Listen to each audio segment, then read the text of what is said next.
Oh,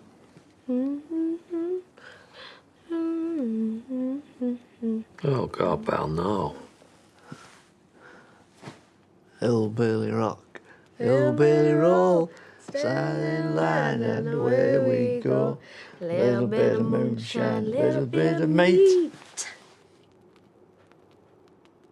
Hillbilly rock and ruby me. Woo! Yes! It's been stuck in my head all day. We're all doing the same thing, aren't we? If we call it night, it's like us admitting he's gone, isn't it? Oh, Mackenzie says Maura's fast asleep, so I'm in no rush.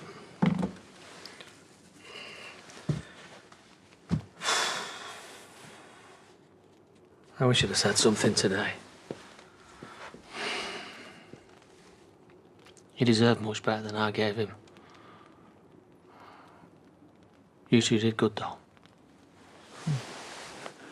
Why don't you say something now? Don't be daft. I did write something, though. Will you read it to us? Please.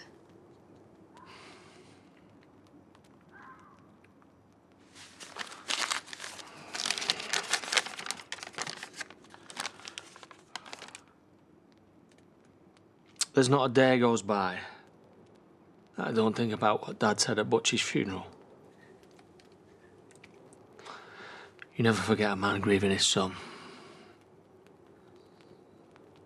Talked a lot about his faults. About how he was often too hard on us. Sometimes too soft and all.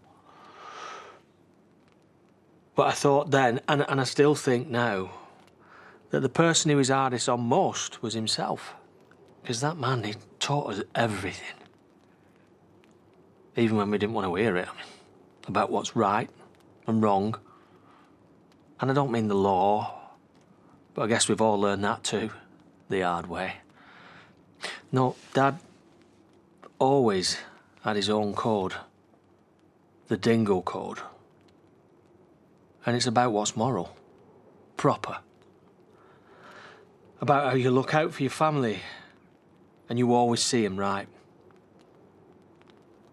Because there's nothing more important.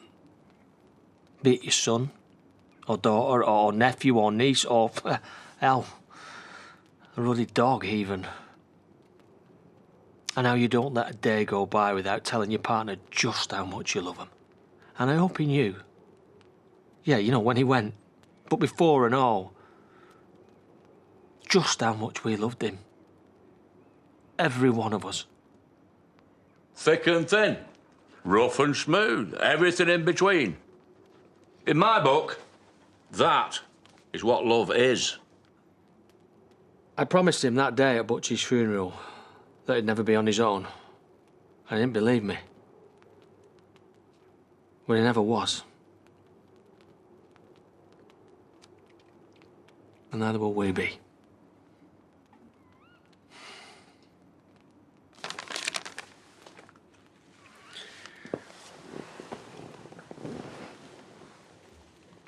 To Zach Dingle. He wasn't perfect, but he was our dad. And in my book, that's even better.